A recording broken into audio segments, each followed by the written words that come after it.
तारीख 13 अप्रैल 1919। जगह अमृतसर। जलियांवाला बाग। भारत के इतिहास में जलियांवाला बाग हत्याकांड एक ऐसा मंजर था जिसे कोई पत्थरदिल इंसान भी याद करके सहम जाता। 13 अप्रैल 1919 का वह दिन किसी भारतीय के लिए ना भूलने वाला दिन है। इस दिन अंग्रेजी सेनाओं की टुकड़ी ने निहत्थे भारतीय प्रदर्शनकारियों पर अंधाधुंध गोलियां चलाकर बड़ी संख्या में नरसंहार किया था। आखिर क्या कारण रही होगी जो अंग्रेजी हुकूमत ने इतनी बड़ी संख्या में नरसंहार किया। तो चलिए दोस्तों जानते हैं उस दिन आखिर जलियांवाला बाग में क्या हुआ था। जय हिंद दोस्तों, मैं शरत और आप देख रहे हैं YouTube channel HSB। Jallianwala Bagh में हजारों लोग अंग्रेजों के काले कानून रॉयल एक्ट का विरोध करने के लिए इकट्ठा हुए थे। वह रविवार का दिन था और आसपास के गांवों से भी भारी संख्या में किसान और सिख लोग बैसाखी मनाने आए थे और वहां कुछ नेता काले कानून रॉयल एक्ट के विरुद्ध अपना भाषण दे रहे थे। जिस जगह पर यह जनसभा आयोजित की गई थी वह एक साधारण सा बाग था जो चारों ओर से घिरा हुआ था। अंदर जाने का केवल एक ही रास्ता था। शाम के करीब 4 बजे 2 बंद गाड़ियां जलियांवाला बाग के आगे आकर रुकती है। सब लोग देखकर चौंक जाते हैं। जनरल डायर जैसे ही जलियांवाला बाग गेट पर आकर खड़ा हुआ तो सब लोग उनकी तरफ देख रहे थे। जनरल डायर अपने सिपाहियों को बाग के एकमात्र तंग प्रवेश मार्ग पर तैनात कर दिया।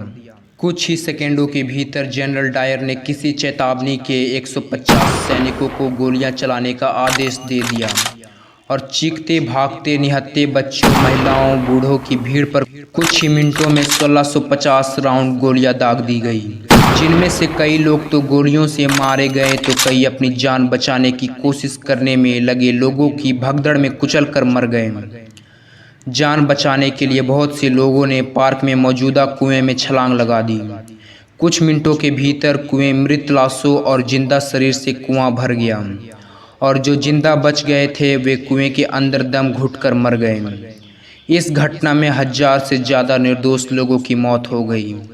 जनरल डायर लगातार दौड़ दौड़कर अपने सैनिकों को आदेश दे रहे थे कि जिस तरफ ज़्यादा लोग हैं वहाँ पे ज़बरदस्त गोलियों की बौछार करते रहो। यह घटना ब्रिटिश शासक की क्रूरता का गवाही देता है। जलियांवाला बाग में हुआ ये नरसंहार बहुत ही ज़्यादा क्रूर था, लेकिन एक इंसान ऐसा भी था जो खूनी संघर्ष में कैसे भी करके बच निकला। नाम था उधम सिंह, जो अंग्रेजी हुकूमत को हिलाने वाला था। वह लड़का अंग्रेजों के घर में घुसकर इस नरसंहार का बदला लेने वाला था।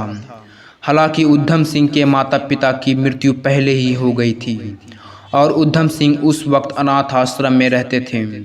कुछ वक्त के बाद उधम सिंह अनाथ आश्रम छोड़कर कुछ समय के लिए अमेरिका चले गए, लेकिन जब उन्हें अंग्रेजों के खिलाफ चल रहे संग्राम के बारे में पता चला तो वो लौटकर भारत आ गए।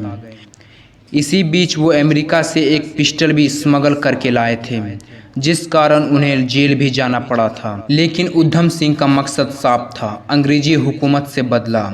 1940 आते आते जनरल डायर रिटायर हो चुके थे और अपने देश इंग्लैंड वापस जा चुके थे। उधम सिंह भी इस जलियांवाला बाग नरसंहार का बदला लेने इंग्लैंड पहुंच गए। काफ़ी वक्त तक जनरल डायर को ढूंढने के बाद उन्हें एक दिन खबर मिली कि एयर ईस्ट इंडिया एसोसिएटेड द्वारा आयोजित मीटिंग में जनरल डायर स्पीच देने के लिए सम्मिलित होने वाले हैं।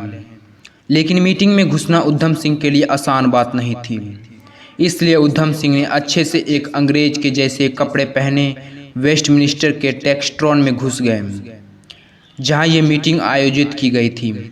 उन्होंने अपने रिवॉल्वर एक किताब के अंदर छिपा ली थी और उसे अंदर ले जाने में कामयाब हो गए थे।